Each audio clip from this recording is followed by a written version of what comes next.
दोस्तों, रावण की आयु को लेकर हमारे धार्मिक ग्रंथों में कई दिलचस्प बातें कही जाती है, जो कि उसके जीवन से अलग अलग पहलुओं से जुड़ी हुई है। रामायण के अद्वितीय और महान पात्रों में से एक रावण का जीवन अतिमय रहस्यमय और शक्तिशाली घटनाओं से भरा हुआ है। वह केवल लंका का राजा ही नहीं था, बल्कि एक महान विद्वान, शिव भक्त और योद्धा भी था। उसके जीवन में कई ऐसे महत्वपूर्ण घटनाएं घटित हुई हैं, जिनमें देवताओं पर विजय पाना, श्री राम के साथ युद्ध और उसकी अंतिम मृत्यु शामिल है। लेकिन क्या आपको पता है या फिर कभी आपने ऐसा सोचा है कि इन घटनाओं के दौरान उसकी उम्र, उसकी आयु क्या रही होगी? तो चलिए फिर जानते हैं। बस वीडियो में अंत तक बने रहे, और वीडियो अगर इंटरेस्टिंग लगे तो वीडियो को लाइक और चैनल को सब्सक्राइब तो जरूर कर देना। तो चलिए फिर शुरू करते हैं। रावण के सबसे पहले हम परिचय से स्टार्ट करते हैं। आखिर रावण था कौन और उसकी जो भूमिका थी विजय प्राप्त करने की, और इतना महान योद्धा कैसे बना, उससे शुरुआत करते हैं। तो रावण की प्रारंभिक जीवन और तपस्या के बारे में सबसे पहले हम जानते हैं। जैसा कि आपको पता होगा या फिर सबने कहा ही होगा कि रावण एक ब्राह्मण कुल में पैदा हुआ था। उनके जो पिता थे वो ऋषि वृषवा थे, और उनकी जो माता थी वो राक्षसी कुल से पैदा हुई थी, इसलिए उनका जो नाम था वो कैकसी था। अब कहा जाता है कि रावण इतना बड़ा विद्वान और प्लस राक्षस और ब्राह्मण कैसे हुआ, तो यहाँ से आता है। उसके जो पिता थे वो बहुत ही बड़े पंडित थे, बहुत ही बड़े दानवीर थे, ब्राह्मण थे, बट उनकी जो माता थी वो राक्षसी कुल से पैदा हुई थी, और इस हिसाब से दोनों का गुण रावण के अंदर आया। उसके पिता एक महान तपस्वी थे, जबकि उसकी माता असुर वंश से थी। ऐसा कहा जाता है कि इस द्वंद्वात्मक पितृभूमि से रावण ने असाधारण प्रतिभा और शक्ति प्राप्त की हुई थी।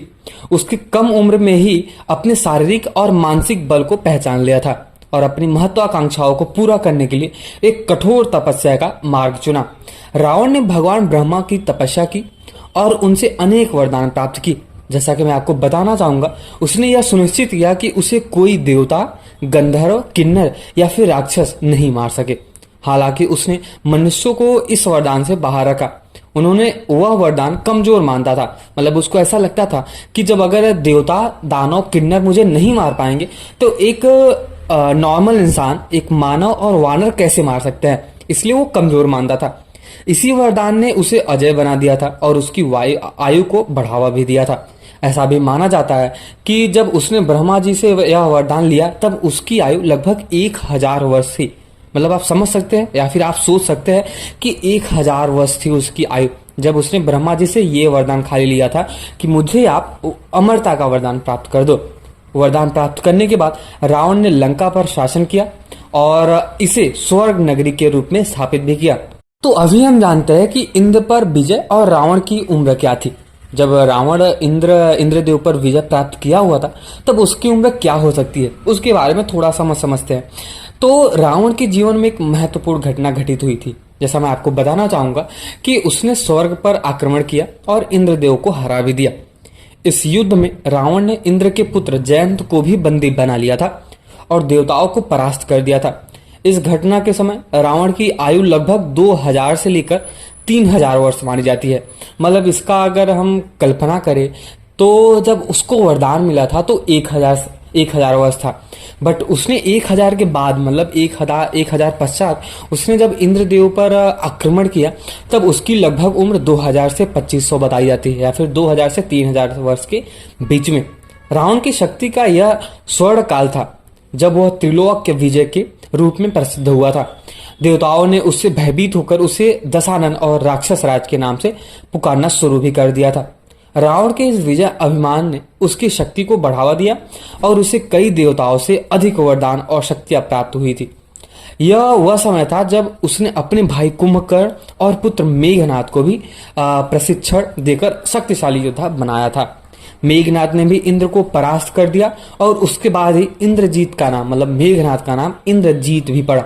उसको वह उपाधि प्राप्त की क्योंकि उसने देवराज इंद्र को परास्त कर दिया था, जिससे रावण के कुल का गौरव और भी अधिक बढ़ गया।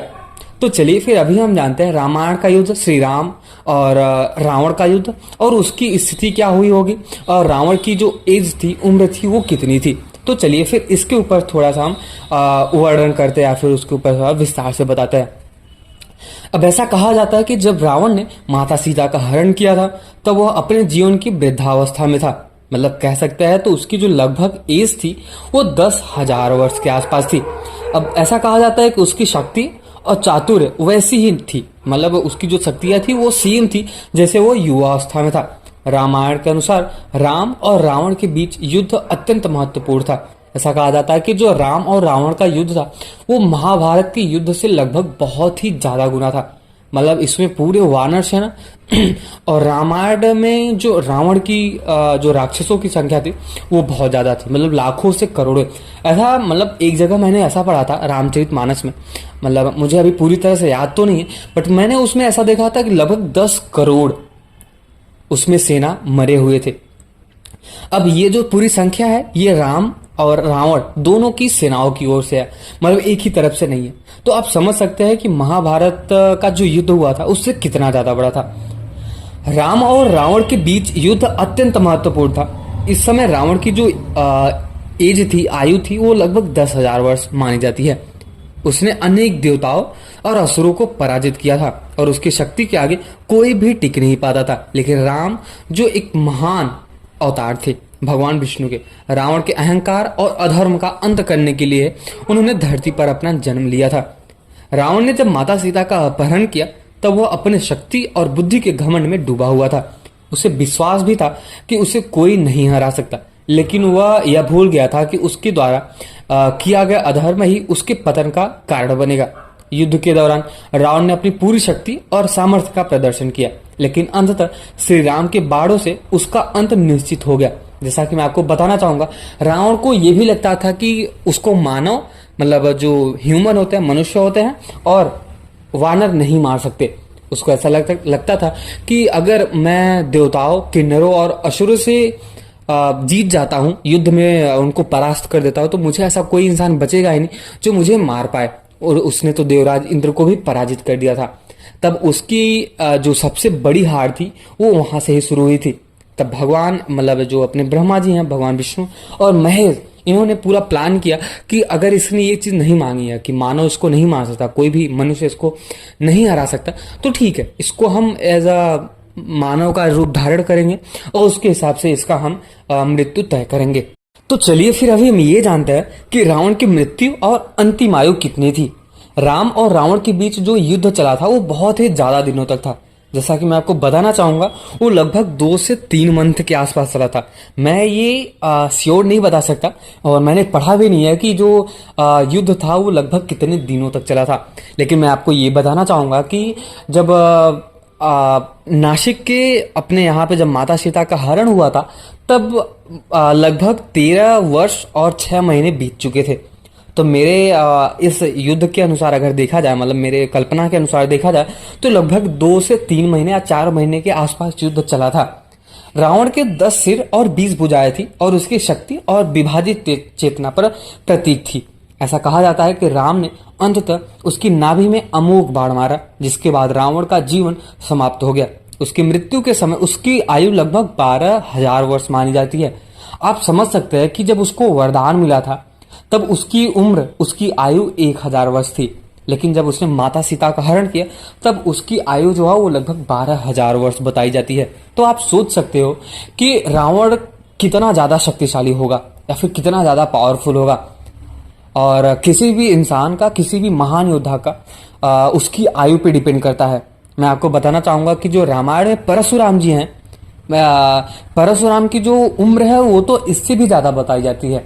मतलब वो तो कहा जाता है कि सतयुग में भी है, त्रेता युग में है, द्वापर युग में भी है और कलयुग में भी है। 7 चिरंजीव में से एक परशुराम जी का नाम आता है, तो वो अजर और अमर है। तो मैं आपको बताना चाहूंगा कि जो परशुराम है उनकी उम्र का तो हम कभी कल्पना कर ही नहीं सकते, और उनके शक्तियों का, उनके ज्ञान का, उनके विद्वता का, कि वो कितने विद्वान थे और वो कितने बड़े ब्राह्मण थे, उसकी हम कभी भी कल्पना नहीं कर सकते। बट मैं आगे आने वाले वीडियो में एक परशुराम जी के बारे में बताना चाहूंगा। और मुझे भी सबसे ज्यादा रामायण में सबसे ज्यादा इंटरेस्टिंग जो किरदार लगता है या फिर कह सकते हैं एक विद्वान लगते हैं, वो परशुराम जी हैं। जैसा कि मैं आपको बताना चाहूंगा, महाभारत में भी परशुराम जी थे कर्ण के गुरु, और कर्ण के गुरु थे जो उन्होंने ज्ञान दिया था कर्ण को, और कर्ण जो इतना महाशक्तिशाली बना। वैसे ही कलयुग में भी वो आएंगे, अपने भगवान जो कल्कि अवतार लेंगे उनके साथ वो मदद के लिए आएंगे। तो वापस से आते हैं हम रामायण पे, तो और देखते हैं कि जो रावण की आयु थी वो कितनी थी। तो यह ऐसा कहा जाता है कि जब आयु उसकी तपस्या और वरदान के कारण इतनी लंबी हुई थी, लेकिन उसकी अधर्म और अहंकार से भरी जीवन शैली ने उसे अंततः विनाश की ओर ले गया। रावण की मृत्यु से यह सिद्ध होता है कि चाहे व्यक्ति कितना भी शक्तिशाली क्यों ना हो, अधर्म और अहंकार का अंत निश्चित ही है। रामायण का यह संदेश आज भी प्रासंगिक है, जहां रावण के चरित्र और उसके गुणों और दोषों से समग्र दर्शन में देखा गया है। अब हम बात करते हैं रावण की विद्वता और ज्ञान के बारे में। तो चलिए फिर शुरू करते हैं। रावण केवल एक योद्धा ही नहीं था, बल्कि एक महान विद्वान, और उसे वेदों और शास्त्रों का, संगीत का बहुत ही गहरा ज्ञान था। उसे महान पंडित के रूप में भी जाना जाता था, और उसकी विद्वता का प्रमाण तब मिलता है जब वह अपनी मृत्यु के समय श्री राम को ज्ञान देने के लिए तैयार होता है। उसकी अंतिम इच्छा यही थी कि मरते समय या फिर मरते टाइम श्री राम से उसके कुछ महत्वपूर्ण सीखे। आपको भी पता ही होगा कि जब वो उसकी मृत्यु हो गई थी, या फिर जब वो मरने की कगार पे था, वो मरने की सैया पे जब लेटा हुआ था, तो उसने लगभग श्री राम और लक्ष्मण को, दोनों को ऐसे महत्वपूर्ण ज्ञान दिए थे जो हर एक इंसान को सोचना और समझना चाहिए, और अगर वो फॉलो करता है तो जरूर एक न एक दिन सफल बनेगा। पिछले कुछ दिनों में मैंने एक वीडियो बनाया था कि मरते समय श्री लक्ष्मण जी को रावण ने क्या ज्ञान दिया था। तो अगर आप मेरे प्लेलिस्ट को सर्च करेंगे, मैं ये पूरे लिंक का जो है वो अपने डिस्क्रिप्शन में डाल दूंगा, आप वहां से जाके सर्च कर सकते हैं और आप वीडियो को देख सकते हैं बहुत ही आसानी से। तो रावण की जो विद्वता थी वो बहुत ही ज्यादा महान थी। वो चीज श्री राम को भी पता था, और अपने जो महादेव हैं उनको भी पता था कि रावण कितना बड़ा विद्वान है। वैसे ही तब उसने, रावण जब मरते टाइम सैया पे लेटा हुआ था, तब उसने श्री राम और लक्ष्मण को बहुत ही महत्वपूर्ण ज्ञान दिए थे। रावण के जीवन का यह पहलू हमें यह बताता है कि उसका जीवन केवल युद्ध और पराक्रम तक ही सीमित नहीं था, बल्कि उसने गहरा आध्यात्मिक और ज्ञान का पक्ष भी था। उसकी विद्वता को कई ऐसे जगहों पर सम्मानित किया गया है, और उसकी मृत्यु के बाद भी उसे एक महाज्ञानी के रूप में स्मरण किया जाता है। तो चलिए फिर अभी हम ये समझते हैं कि रावण को कौन कौन से वेदों और शास्त्रों का ज्ञान था। शुरुआत करते हैं वेदों से। रावण को चारों वेदों का बहुत ही गहरा ज्ञान था। वेद, जिन्हें भारतीय धर्म और संस्कृति का आधार माना जाता है, मुख्यतः 4 प्रकार के वेद होते हैं, जैसा मैं आपको बताना चाहूंगा: ऋग्वेद, यजुर्वेद, सामवेद और अथर्ववेद। रावण ने इन सभी वेदों का अध्ययन किया था और उनकी व्याख्या में महारथ प्राप्त किया था। तो आइए फिर जानते हैं। शुरुआत करते हैं ऋग्वेद से। रावण को ऋग्वेद का व्यापक ज्ञान था। ऋग्वेद मुख्य रूप से मंत्रों से बहुत ही भरा हुआ था, जो देवताओं की स्तुति और यज्ञों में उपयोग किए जाते हैं। रावण ने इस वेद के माध्यम से देवताओं के यज्ञों और उनकी पूजा पद्धति को समझा और उसकी तपस्या की, और एक महत्वपूर्ण हिस्सा भी लिया इसी ज्ञान पर आधारित था। अब बात करते हैं यजुर्वेद, जो दूसरा वेद है। यजुर्वेद यज्ञ की प्रक्रिया, विधि विधान और अनुष्ठानों का वेद माना जाता है। रावण ने यजुर्वेद का गहरा अध्ययन किया था, और उसे पता था कि किस प्रकार यज्ञ के माध्यम से देवताओं को प्रसन्न किया जा सकता है। यह ज्ञान उसे शक्तिशाली बनाने में मददगार साबित हुआ, क्योंकि उसने यज्ञों का और तांत्रिक अनुष्ठानों के माध्यम से अनेक वरदान प्राप्त किए थे। तीसरा जो वेद है वो सामवेद है। सामवेद संगीत और मंत्रों के संगीतमय स्वरूप का वेद है। रावण एक उत्कृष्ट वीणा वादक भी था। जैसा मैं आपको बताना चाहूंगा, उसे संगीत का बहुत ही गहरा ज्ञान था। सामवेद का अध्ययन करने से उसे संगीत और ध्वनि की शक्ति का गहरा ज्ञान प्राप्त हुआ, जो कि उसे अपनी शक्ति और ज्ञान के विस्तार के लिए काम भी आया। रावण को भगवान शिव के समक्ष वीणा बजाने का भी उल्लेख मिलता है, और ऐसा कहा जाता है कि जो अभी हम शिव श्रोतम पढ़ते हैं वो रावण का ही बनाया गया है, जो उसके सामवेद में पारंगता का प्रमाण भी माना जाता है। चौथा जो वेद है वो अथर्ववेद है। अथर्ववेद में तंत्र, मंत्र, औषधि और जादू टोना के विषय में ज्ञान मिलता है। रावण ने अथर्ववेद का भी ज्ञान अध्ययन किया था, और इसी के कारण उसे तंत्र मंत्र, यक्षों, राक्षसों और अन्य अदृश्य शक्तियों का भी बहुत ही बड़ा ज्ञान था। रावण ने अपने तांत्रिक ज्ञान से अद्भुत शक्तियां प्राप्त की थी, और अनेक प्रकार की मायावी शक्तियों को भी नियंत्रित करने में सक्षम था। अब हम बात करते हैं शास्त्रों का ज्ञान। रावण ने न केवल वेदों का ही ज्ञान था, बल्कि उसने अनेक शास्त्रों का भी ज्ञान था। शास्त्र में धर्म, नीति, राजनीति और व्यवहार से जुड़े ग्रंथ होते हैं, जो जीवन के विभिन्न पहलुओं को समर्पित होते हैं।